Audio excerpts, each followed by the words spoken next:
Republican Congress began with the extremists holding the narrowest majority of any party since the Great Depression in 1930.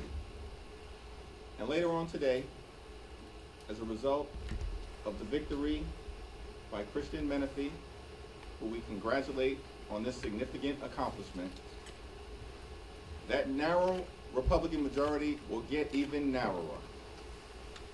And the question for Republicans will continue to be, are you going to double and triple down on your extremism, which is getting you nowhere with the American people?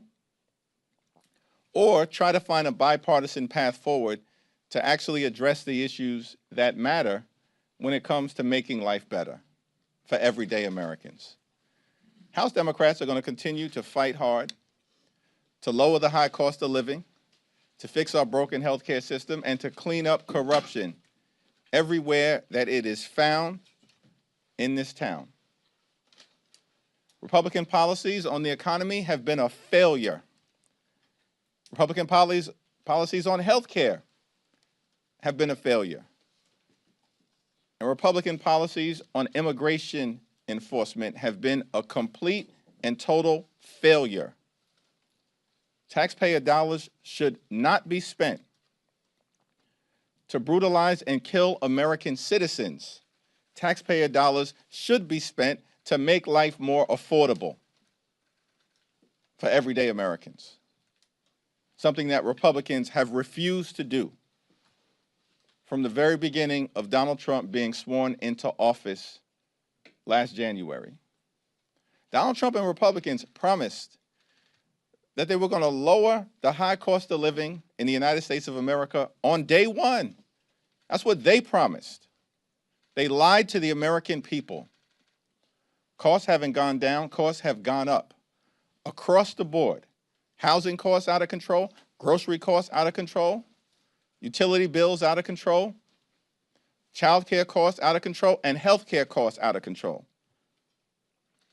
Republicans have refused to extend the Affordable Care Act tax credits in the Senate. And as a result, tens of millions of Americans are now experiencing dramatically increased health insurance premiums. In some cases, the monthly costs have increased by $1,000 or $2,000 per month. That is completely and totally unacceptable. Brought to you by the Republican Party. At the same time, it's Republicans, led by Donald Trump, who in their one big ugly bill enacted the largest cut to Medicaid in American history. They literally have ripped health care away from more than 14 million Americans. And as a result of their policies, hospitals, nursing homes, and community-based health clinics are closing all across America. In that one big ugly bill, they also cut SNAP by $186 billion, the largest cut to nutritional assistance in American history. The extremists, they literally snatched food out of the mouths of hungry children, seniors, and veterans. And why did they do all of that? For at least two reasons. So they could provide massive tax breaks to their billionaire donors, and at the same time, create a $191 billion slush fund that went to the Department of Homeland Security, including $75 billion to ICE, so that masked agents could unleash brutality and lawlessness on the American people. Everyday Americans have had enough with the failed policies of Donald Trump and Republicans in the House and the Senate. And the only real question that needs to be answered right now is, when will Republicans have enough with the extremism and the cruelty and the chaos and the corruption that has failed the American people? Questions? Thank you, Mr. Leader. Is there any scenario where Democrats would help the Speaker if he can't get the votes for this funding bill on his own? Republicans have a responsibility to move the rule which, by the way, includes a wide variety of other issues that we strongly disagree with, including their efforts to weaponize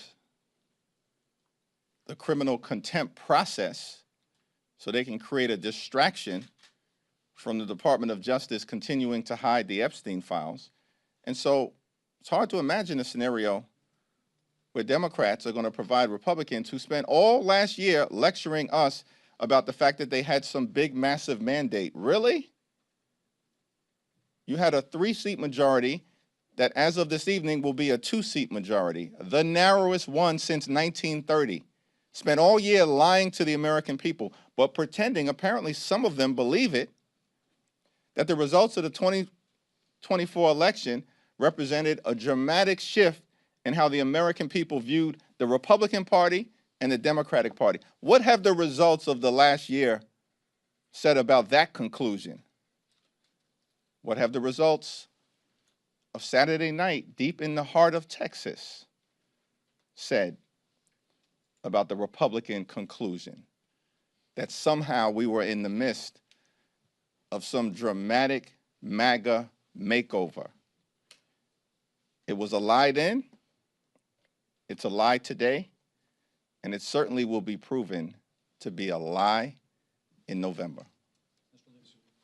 Thank you, Mr. Leader. During the last government shutdown, you spoke about how the American people were on your side. You cited polling, anecdotal evidence from all of the travel that you've done across the country. Did the last shutdown and the public sentiment behind it, does that have any bearing on this particular partial shutdown, how Democrats are approaching it? Do you believe that the same way you felt the American people were on your side over the healthcare fight, they're with you in this ICE debate? Does that somehow play into the calculus that you all are thinking about as you all figure out how to move forward? Well, Democrats clearly had the high ground as it relates to standing on the side of the American people and pushing to fix our broken healthcare system and address the Republican healthcare crisis, which is ongoing, and that work is ongoing. And John Thune needs to stop erecting procedural hurdles and take up the House-passed bill that will allow for a straightforward extension for 3 years of the Affordable Care Act tax credits to benefit working families, middle-class families, and everyday Americans.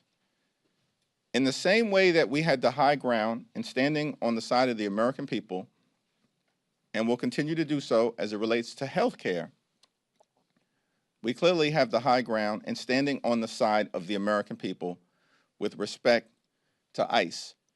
ICE and the Department of Homeland Security need to dramatically change. And absent that, then a full-year appropriations bill is in deep trouble because the American people are correctly demanding accountability. The American people want to see the mask come off.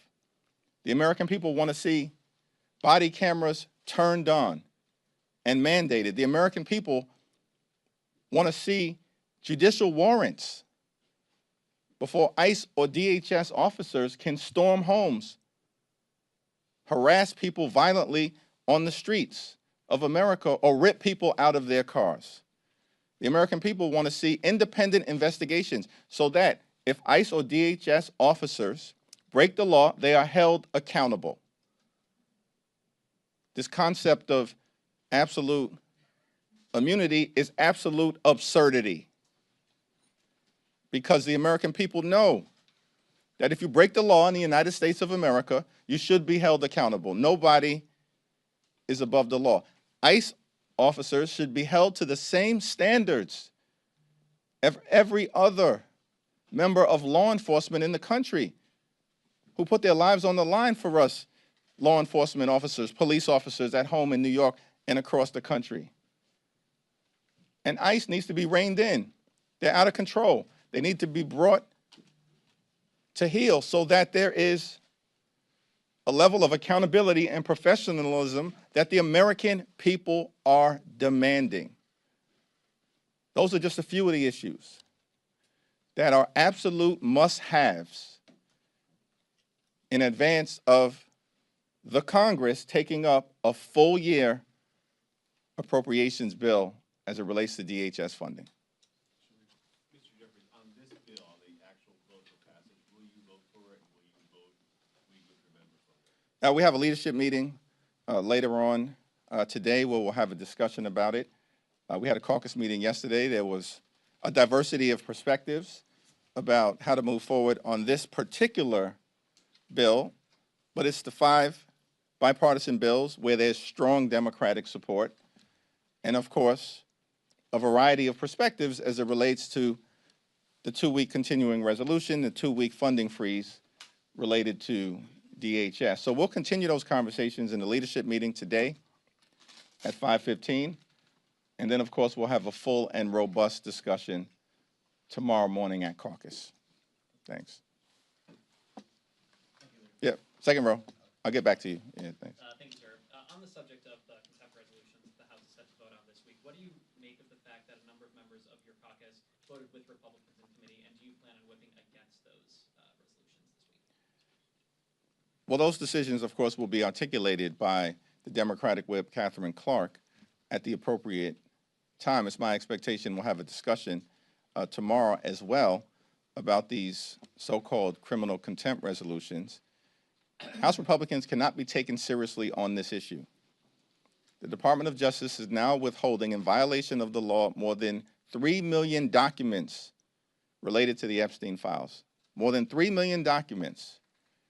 And we don't hear a peep from James Comer or any Republicans about the failure of the Department of Justice to comply with a law, as well as a subpoena that had been previously issued in a bipartisan way. I'm a hard no on the shenanigans of House Republicans. I don't believe it's serious. And I also think that there have been ongoing discussions by the Clintons and their lawyers to testify that have been repeatedly, apparently, rejected by House Republicans on the Oversight Committee because they don't want a serious interview, they want a charade. And it's not something that I'm down with. Jeffries, on the weekend shows, you talked about wanting a clear path for this, to know that the Trump administration is serious about working on this funding bill. What does that look like? Do you want to speak to President Trump? What do you need to have that clear path? Well, Speaker Johnson and I have been in close communication. I've also been in close communication with Leader Schumer. Still haven't seen a clear path articulated, an ironclad path articulated by the Trump administration related to the type of dramatic changes that are necessary in order to rein ICE in. It's out of control, and the American people know it, as evidenced in public opinion survey after public opinion survey after public opinion survey, including amongst Donald Trump supporters. They know he's gone too far. The American people know that Donald Trump lied to them. He said, we're going to target violent felons. Instead, they're targeting 5-year-old boys with Spider-Man backpacks. They're horrifying the American people. And so Democrats are committed to this fight. And again, we've made clear, line in the sand, red line. We've articulated the things that will be necessary for there to be a full-year appropriations bill connected to ICE funding, because we're standing on the side of the American people, some of whom have been killed in cold blood by ICE in plain sight, horrifying the American people. Thanks. Good afternoon, thank you. You say that your side won't help on the rule, but it sounds like some Democrats might be willing to vote yes on the bill. That's okay? I indicated there's a variety of different perspectives, and we'll continue to have that discussion. And what's the issue with some of them saying yes because they want FEMA money, they have earmarked projects that are important to their districts, they're moderate Democrats from swing states? You'll have to talk to them. Well, but what's... So why is there a difference between the rule and the bill? Republicans are in the majority in this institution that has now been around for more than 200 years. It's hard to cite an example where in an institution that is majoritarian in nature, as you know, where the minority steps in to help the majority pass a rule when, as I've indicated to you, there are multiple bills within that rule that we strongly disagree with and do not support, separate and apart from the appropriations issue. I mean, that's not too difficult to contemplate. On rare occasions have we stepped in to deal with Republican dysfunction, including in the last Congress, where it related to making sure that we funded our ally, Ukraine, because we had to stop the pro-Putin caucus within the House Republican Conference from undermining the free world, our values, democracy, freedom, and truth, as opposed to continuing to play footsie with Vladimir Putin. That was a rare occasion. Hard to cite another example in the last few Congresses that actually involved Democrats stepping in to help Republicans govern an institution when Mike Johnson and my Republican colleagues have spent the last year lecturing the country that they have some massive mandate. If they have some massive mandate, then go pass your rule, which includes toxic bills that we don't support. Don't come to us unless you actually want to negotiate on the substance of getting things done that make life better for the American people. Ariana? You mentioned Texas. I wanted to ask you about one of the results, the state Senate race there. We saw a Democrat actually flip a seat that Trump won by 17 points. I think he won by even more over the weekend. I just wanted to get a sense from you. Obviously, Texas primary races haven't happened yet. But are you feeling confident that Democrats could possibly win 4 out of the 5 redistricted seats and blunt Republican efforts to redistrict? Yes. The Republicans done effed up in Texas, and they know it. We knew it months ago. And it's because of a variety of reasons. First of all, they were never going to get 5 seats. But they created a scenario where they tried to take 5 seats away from Democrats, didn't think that we were going to respond. California responds decisively, and we will pick up 5 seats as a result of Prop 50 in California. And it remains to be seen what happens in Texas. I can guarantee you they won't win 5 seats. They're going to struggle to win 3 based on 2024 performance, let alone what we've seen literally over the last year. And let me congratulate Taylor Remmett, who ran an extraordinary campaign. It was a decisive victory. It was a shellacking for Republicans in Texas that even caught Ron DeSantis' attention. They can't ignore it. And by the way, Republicans have been losing elections and Democrats have been winning elections since January of last year. Irrefutable fact. This has now gone on for 13 consecutive months. And during the entirety of the Trump presidency, Democrats haven't lost a single meaningful election. Not one. Not one. We won the Iowa special election in January. That was a district that Trump had just won by 20 points, a state Senate seat in Iowa. Decisively won an election in February for the Westchester County Executive in a district partially represented by Mike Lawler. In March, we won a state Senate race in Pennsylvania in a part of the Commonwealth where we hadn't had representation in over 100 years. It was a district that Donald Trump had just won by 15 points. In April of last year, we won a special election in the Wisconsin State Supreme Court contest by over 11 points in a state that Donald Trump had just won, where Elon Musk spent over $25 million. In May, for the first time in 12 years, we won the mayor race in Omaha, Nebraska, and elected an African-American for the first time ever in the history of that great state. In the off-year elections in November, we won all over the country, in Virginia, in New Jersey, in New York, flipped seats in Mississippi to break the Republican supermajority in the state Senate, won 3 state Supreme Court races in Pennsylvania, won statewide in Georgia for the first time in 20 years, crushed it in California with Prop 50. Democrats in the off-year elections won up and down the ballot across the country, in statewide races, in county legislative races, and at all points in between.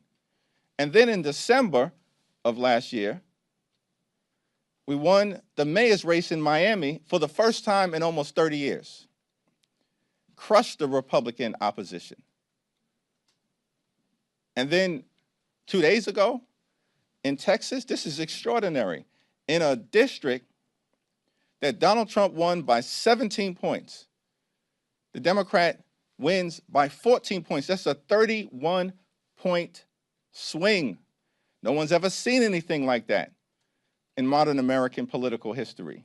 Democrats are doing that. A 50-point swing in Texas amongst Hispanic voters. And state Senate districts in Texas aren't small. They're bigger than congressional districts.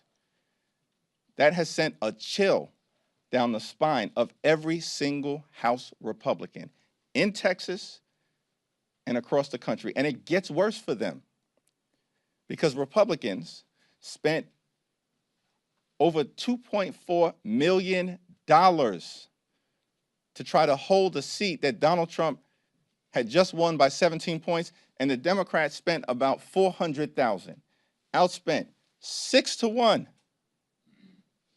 and crushed the Republican extremists.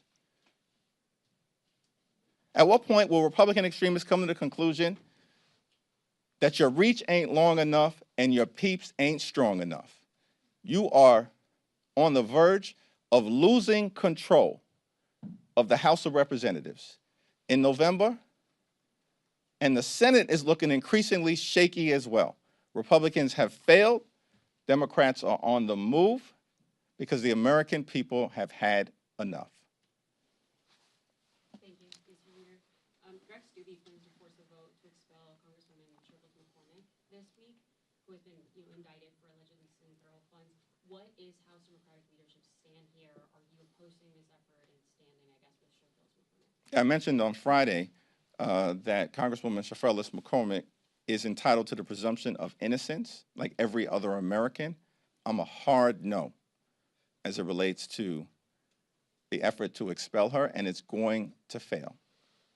Thanks. Thank you.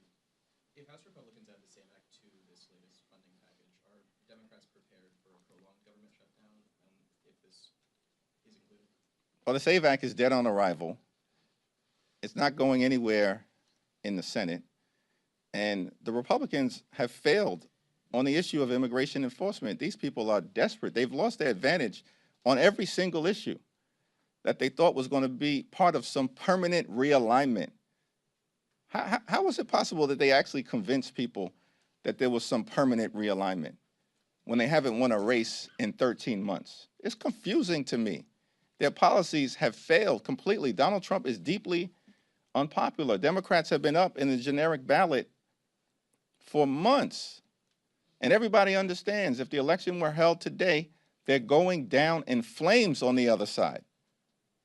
Because Democrats are the only group of people actually focused not on partisan bills like the SAVE Act, so-called SAVE Act, but on actually making life better for the American people, driving down the high cost of living, fixing our broken healthcare system, cleaning up corruption, making it clear here in America, our view, you work hard, you play by the rules, as hundreds of millions of Americans do, you should be able to live an affordable life, a comfortable life, live the good life. That's what Democrats are fighting hard to bring about. Good paying job, good housing, good health care, good education for your children, and a good retirement. Thank you, everyone.